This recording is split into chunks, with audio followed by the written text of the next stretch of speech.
What's up, guys? It's your boy Moon back with another video. So now, this is something new. I'm bringing out a little bit of a new series. So every Saturday, I'm going to be giving out my predictions. You guys can agree with me, disagree with me. So far, I'm already 1-0 because I've already picked the Broncos to beat the Panthers. So, let's get started. So right now, we got the Raiders and the Saints. So, the Saints, they've had 99 problems on defense. I mean, they just gave up 30 points a game. And it looks like they always give up at least 400 total offensive yards a game. So, I'm not really sold on their defense, but the Raiders, who knows? Everyone likes them on paper. It looks like they're heading in the right directions with the stud Amari Cooper and Derek Carr being the stud that he is, and he's getting a lot better. He just fizzled out on the second half of the season, but if he can keep it together, maybe the Raiders find a way into the wild card spot. But with that said, I'm going to easily pick the Raiders. I'm going to go with the consensus of 53% are picking the Raiders over the Saints. It's just the question is, can the Raiders get into a shootout, which I don't think they really need to do. As long as they can stop Drew Brees, their offense will be able to walk all over the Saints. So that's an easy win for the Raiders. So now the Browns and the Eagles. Right off the bat, I wish I had a tie button. If I did, then I would use it. But since there is no tie button, let's look at the Browns. So the Browns with Paul Kruger and, Joe Hayden, they have an up and coming type defense. Their offense, who knows what to expect out of RG3? I don't know if RG3 will be back to what he was. He looked pretty decent in the preseason. So the Browns, God knows how they do it. They always find a way to lose. They've lost in every single way. But then the Eagles, they after Chip Kelly left, I don't know if they have anything to look forward to. They have a little bit of a rebuilding type year, an up and coming type year, but I think they'll figure it out. But as for this game, both teams, they don't really sell me on who's really going to win this game. But if I'm taking one team, Philadelphia is at home. I'm going to take the Eagles. I think the Eagles come out with a strong start. I don't think the Browns are ready for what is up to come. So now, the Vikings and the Titans. And if there's one game I want to see on Fox, it'd be this game. So the Vikings without Teddy Bridgewater, the defense is still the same. It's going to still be that good defense, that top 10 defense in the NFL like it was last year.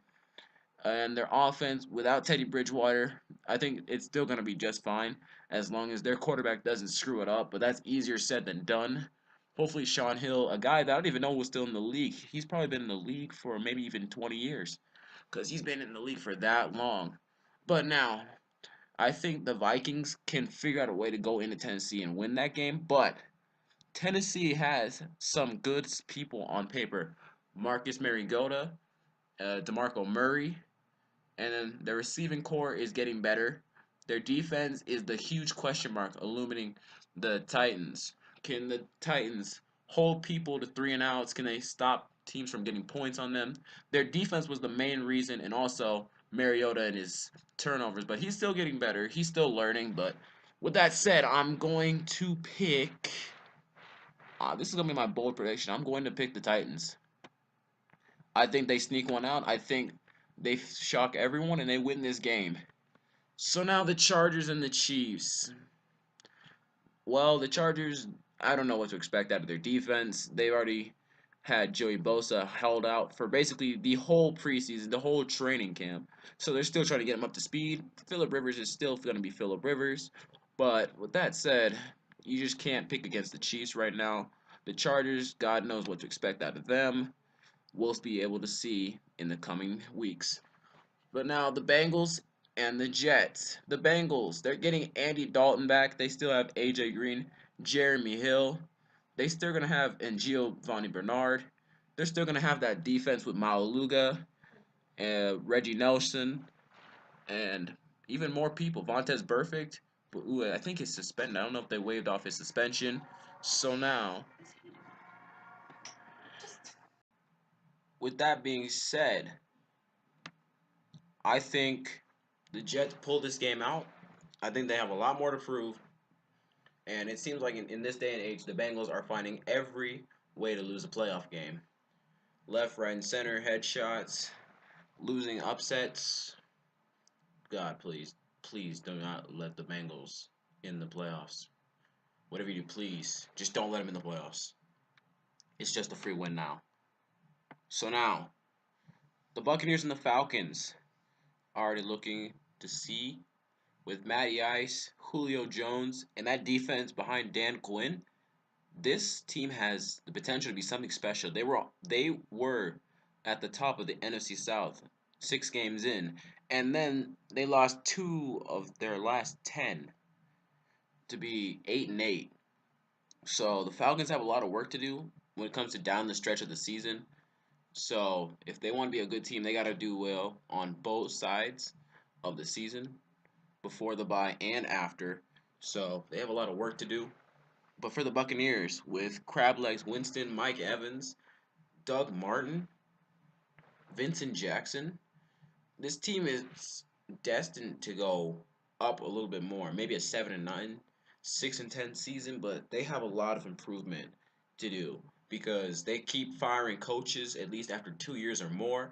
They fired Lovie Smith, and who knows how long this current coach will be there for the Buccaneers. So they can't establish a system because they're changing every 2 years. So that's putting a strain on the players. They can't adjust to a new system every 2 years. It's going to take time for the Buccaneers to be up there, but I don't see them beating the Falcons this week. Moving on to the Ravens Bills. Tyrod Taylor, his old team. Tyrod Taylor, Sammy Watkins, LaShawn McCoy. What more can you ask in that defense? The question is with the defense is, can Rob Ryan really put some pain on Joe Flacco? Because Rob Ryan, if you don't know, was the Saints defensive coordinator, and we all know how that turned out. That was the worst performance I've ever seen from a defense in a long time. But nonetheless, Joe Flacco at home, getting T Sizzle back, getting his team back together is going to be key for the Ravens. I mean, the Harbaugh, I don't know which one. I always get him confused. I think that is Jim Harbaugh. He always is a good coach. I think they'll get him back into the swing of things, but it's still going to take time. With that being said, I'm taking the Bills to go into Baltimore, a rough, hostile environment, and steal a win.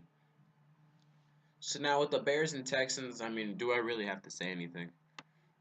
I think we should just move on from that. All right, the Packers and Jaguars. Aaron Rodgers, Jordy Nelson, Randall Cobb, Eddie Lacy.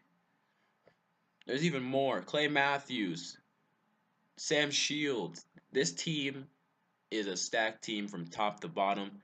I think that Blake Bortles is a good quarterback. He's an up and coming prospect that can grow with Allen Hurns, Malik Jackson. The Jaguars look amazing on paper, but on paper the Packers look a lot better than the Jaguars. So, and Aaron Rodgers is going to eat that Jags secondary alive because we don't know what the secondary of the Jags looks like yet.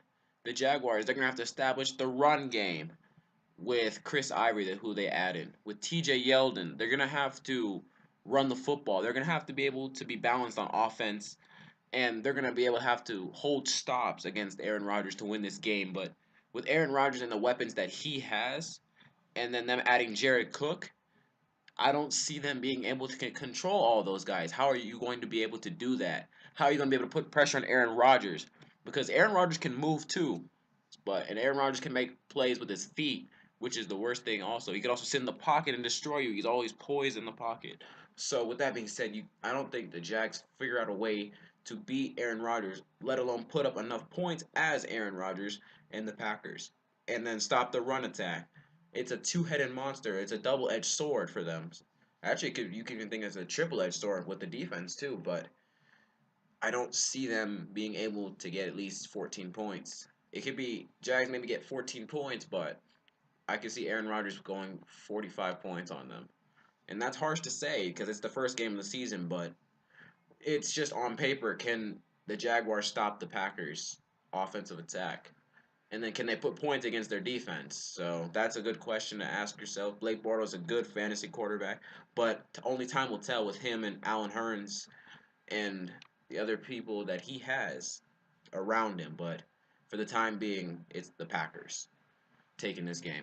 But now we're moving on to the Dolphins and Seahawks. Seattle, Russell Wilson, dangerous when he moves. Thomas Rawls having to fit the shoes of Marshawn Lynch now. Doug Baldwin, always a stud at wide receiver, not getting a lot of credit that he does deserve. They're getting Jimmy Graham back. They're getting Luke Wilson. And they have Richard Sherman, Cam Bam Chancellor, the enforcer Bobby Wagner. Can I go on? Yes, I can. But nonetheless, can Ryan Tannehill stack up against that defense? And does Olivier Vernon have enough to get to Russell Wilson? Can Olivier Vernon be that disruptor on Russell Wilson? Can he be on his neck all game long? I don't think he can because he's only just one person. There's others on that Dolphins defense, like Brent Grimes, but it's not going to be enough to beat Seattle. And at home, which is even worse, if this was in Miami, Miami would win this game because I've seen what they can do to elite quarterbacks like Tom Brady. I've seen what they've done, but nonetheless, it's Seattle's game to lose. The Lions and the Colts, the Lions losing Calvin Johnson. They still have Amir Abdullah. They still got a decent run attack. They still have Matthew Stafford with an amazing arm, but Matthew Stafford is going to have to look for other ways to contribute, to get the ball spread around to Golden Tate and other players. But Andrew Luck coming off an injury, Andrew Luck having Dante Moncrief, Frank Gore, T.Y. Hilton, Colby Fleener. And the question is for the Colts is, can their offensive line hold? Because their offensive line was atrocious last year. That's the main reason why Andrew Luck got hurt, thus ending their so-called destined playoff run to the AFC Championship game. But I don't think the Lions can put pressure on the Colts and Andrew Luck. I think Andrew Luck is able to pick apart that team, especially being at home. Looks like we're just picking a lot of home teams this week, but with that being said, it's just not going to be possible for the Lions to do that. Thus, I'm picking the Colts. The Giants and the Cowboys, this game would be a good NFC, NBC type game. Week 1 of the season. Odell Beckham, Dez Bryant, who will out catch each other? Who will score more touchdowns than the other? This is a good showdown. But with Eli Manning is always going to be Eli Manning. This team could have gone 10-6 if they had won down the stretch. That's why Tom Coughlin had left. They were just tired of the losing, especially in the clutch, where they could have easily have beaten the Patriots, the Panthers, and those are two top tier teams. And then there's other teams that they could have won. But the Giants, there's nothing but upsides. They spent a ton of money on the defense last year. And with the signings that they've had, I think they put it together. And the Giants are going to beat the Cowboys because Dak Prescott, you're going up against a real defense in real games now. How are you going to handle that with a rookie in Ezekiel Elliott? You have a good offensive line. That is no doubt about that. And the defense of the Cowboys. Can the Cowboys get to Eli Manning? Can they disrupt Odell Beckham? Can they hold the Giants to under 20 points to win this game? Can the Cowboys put points on? Can the Cowboys get a run game going to win? That's the main question you have to ask yourself. They are at home, which is a good advantage, but I've already seen what the Cowboys at home without Tony Romo's look like, and it's not pretty.